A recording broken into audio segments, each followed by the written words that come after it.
জয়পুরে সাপের কামড়ে বধূ মৃত্যু। সংবাদদাতা বিষ্ণুপুর। রবিবার সকালে জয়পুরের বসন্তপুর গ্রামে সাপের কামড়ে এক গৃহবধূর মৃত্যু হয়। মৃতের নাম পাপিয়া রায়, বয়স ৩১। তার বাড়ি জয়পুরের রইশহর গ্রামে।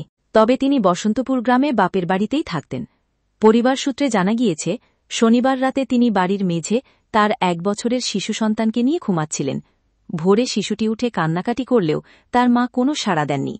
সকালে বাড়ির লোকেরা দেখেন তিনি অচৈতন্য অবস্থায় রয়েছেন। সঙ্গে সঙ্গে তাকে বিষ্ণুপুর সুপার স্পেশালিটি হাসপাতালে নিয়ে আসা হয়েছে। চিকিৎসকরা তাকে মৃত বলে ঘোষণা করেন।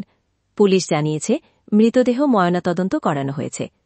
মৃতার বাবা মোহন রায় বলেন, আমাদের মাটির বাড়ি, দেওয়ালে গর্ত রয়েছে, প্রায়ই সাপ বেরোয়, তাই সকলে মশারি খাটিয়ে ঘুমাই। এদিন ভোরে নাতনি কান্নাকাটি করলেও মেয়ে কোনো সাড়া না দেওয়ায় আমরা ডাকতে গিয়ে দেখি মেয়ে অচৈতন্য হয়ে রয়েছে। ওই সময় সাদায় ও কালো রঙের ডোরাকাটা দাগের একটি সাপকে গর্তে ঢুকে যেতে দেখি।